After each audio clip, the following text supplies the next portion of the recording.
Why are you boring? Yeah, I ask myself that frequently. A lot of people dreaming about future cities, they imagine that actually the solution is sort of flying cars, drones, etc. You go above ground. Trying to dig a hole under LA, a 3D network of tunnels to alleviate congestion. I think one of the most soul-destroying things is traffic. It takes away so much of your life, and it's horrible. There's no speed limit here, so we're designing this to be able to operate at 200 kilometers an hour, about 200 kilometers an hour, or about 130 miles per hour. There's no real limit to how many levels of tunnel you can have. So you can go much further deep than you can go up. The deepest mines are much deeper than the tallest buildings are tall.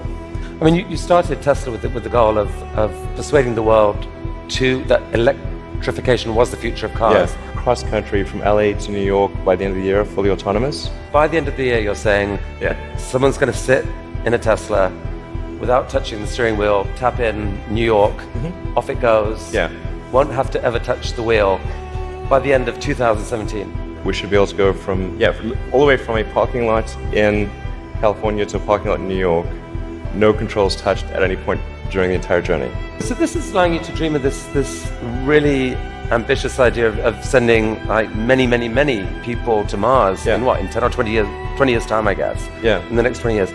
And you've designed this outrageous rocket to do it. Help us understand the scale of this thing. Well, I think visually you can see that person, the thrust equivalent of 120 747s with all engines blazing.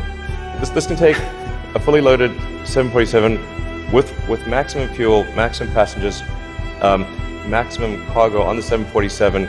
This can take it as cargo.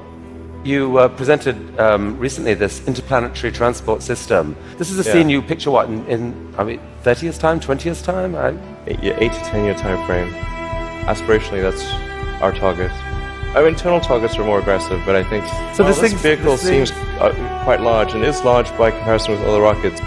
The future spaceships will be truly enormous. Sustainable energy will happen no matter what. If there was no Tesla, it would have to happen out of necessity. It's tautological. If you don't have sustainable energy, it means you have unsustainable energy. Eventually, you'll run out, and the laws of economics will drive civilization towards sustainable energy inevitably. The fundamental value of a company like Tesla is the degree to which it accelerates the advent of sustainable energy faster than it would otherwise occur. In 1969, we were able to send somebody to the moon. Then we had the space shuttle. The space shuttle could only take people to low Earth orbit. Then the space shuttle retired, and the United States could take no one to orbit. So that's the trend. The trend is like down to nothing. This is not. People are mistaken when they think that technology just automatically improves. It does not automatically improve. It only improves if a lot of people work very hard to make it better. And actually, it will, I think, by itself degrade, actually. I look at the future from a standpoint of the probabilities. It's like a branching stream of probabilities. And there are actions that we can take that affect those probabilities, or that accelerate one thing or slow down another thing, introduce something new to the probability stream. That in your mind you dream this stuff, you dream stuff that no one else would dare dream, or no one else would be capable of dreaming at the level of complexity that you do. The fact that you do that, Elon Musk, is a really remarkable thing. It's important to have a future that is inspiring and appealing. I mean, I just think that there have to be reasons that you get up in the morning and you want to live. Like, why do you want to live? What's the point? What inspires you? What do you love about the future? And if we're not out there, if the future does not include being out there among the stars and being a multi-planet species, I find that it's incredibly depressing if that's not the future that we're going to have. I'm not trying to be anyone's savior.